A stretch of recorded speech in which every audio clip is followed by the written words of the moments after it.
Todo el mundo parece muy indignado hoy día después de escuchar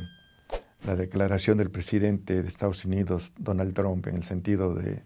la retirada de Estados Unidos de los acuerdos de París. Me parece que hay una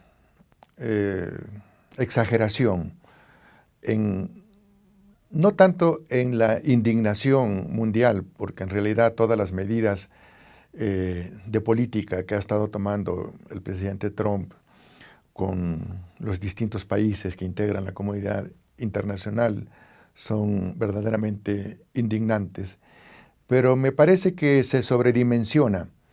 el significado de la salida de Estados Unidos de los acuerdos de París. Me parece que el presidente Trump no tiene la capacidad, como no la puede tener ningún hombre en este mundo,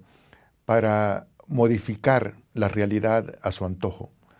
En el caso de los acuerdos climáticos, hay un conjunto de procesos a nivel nacional en el interior de Estados Unidos y otro conjunto de procesos en el ámbito internacional, en las relaciones de Estados Unidos con otros países, que el presidente no puede cambiar. Por ejemplo, el efecto real que puede tener las medidas del presidente Trump, más que la salida de los acuerdos de París, son sus órdenes ejecutivas para echar atrás toda la regulación ambiental que se logró en la administración del presidente Obama, echaran atrás, por ejemplo, el plan de energía limpia del presidente Obama y echar atrás también toda la política para limitar la actividad petrolera y la explotación y uso de los combustibles fósiles que se logró en la administración del presidente Obama y que logró que Estados Unidos fuera de los pocos países que en los últimos años, por decir en los últimos 7, 8 años, ha logrado disminuir sus emisiones de gases de efecto invernadero. Y eso tiene que ver con el hecho de que los efectos reales en cuanto al clima planetario no tiene o no ha tenido mucho que ver necesariamente con la firma o no firma de Estados Unidos de los acuerdos internacionales. Porque Estados Unidos no firmó el protocolo de Kioto,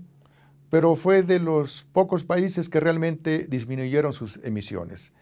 Algunos estados en la Unión Americana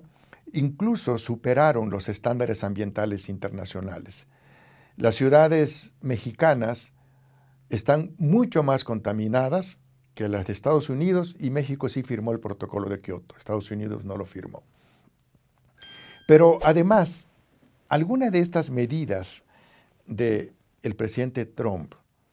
que en realidad son más medidas simbólicas, son más medidas de carácter psicológico, muchas de ellas, algunas son para simpatizar, para agradar con sus votantes, otras son para agradarle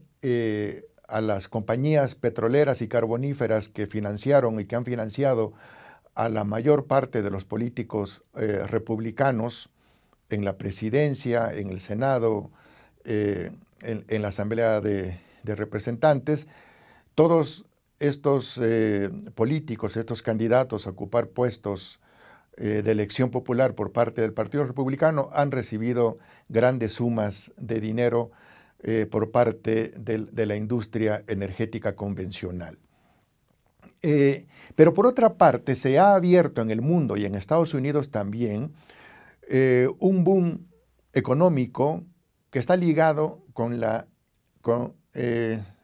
energías limpias. De tal manera que es en este momento muy rentable en el mundo y en Estados Unidos también invertir en energías limpias.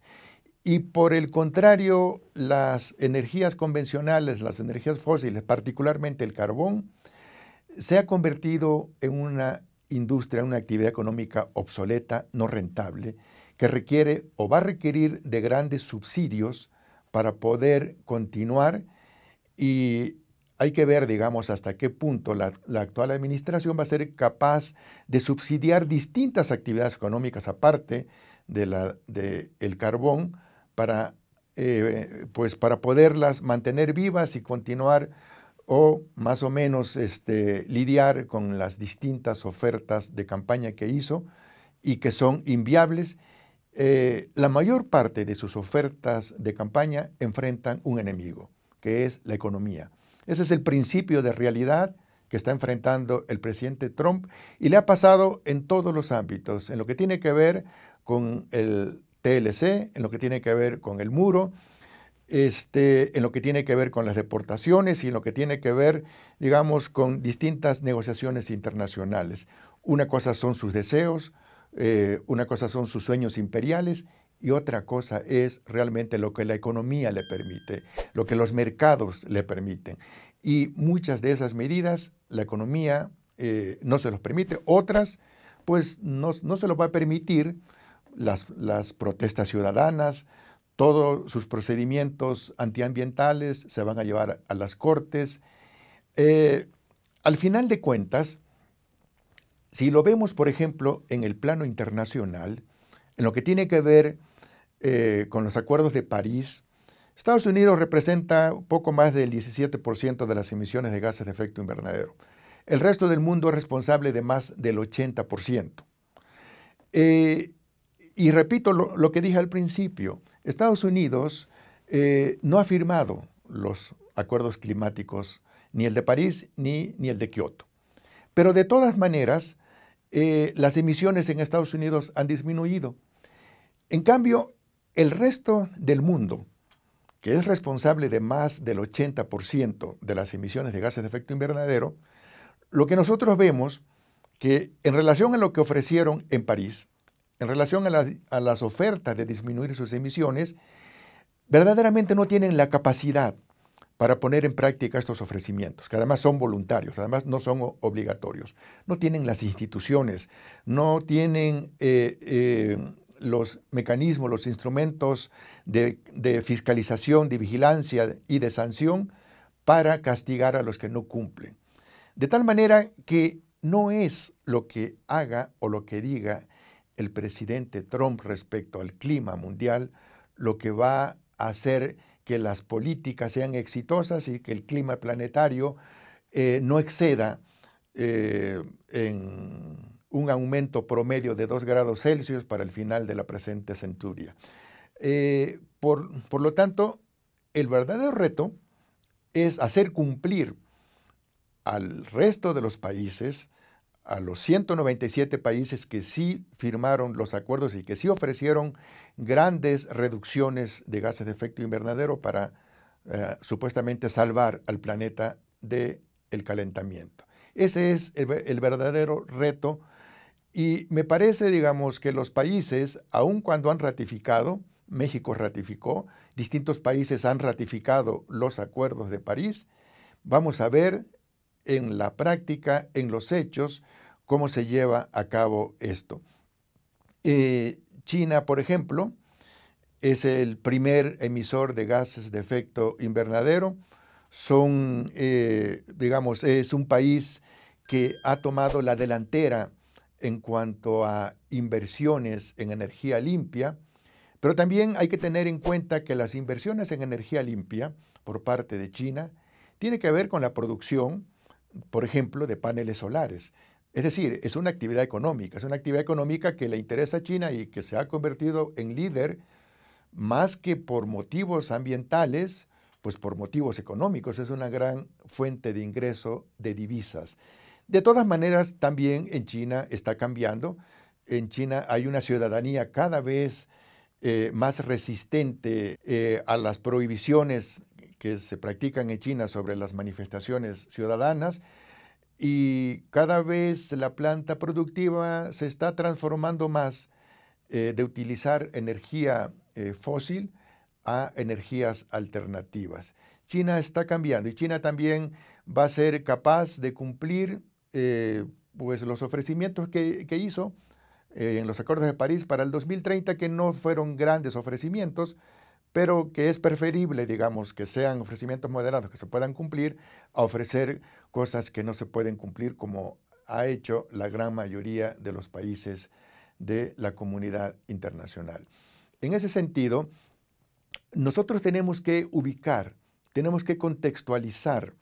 la política internacional, climática y ambiental en general del presidente Trump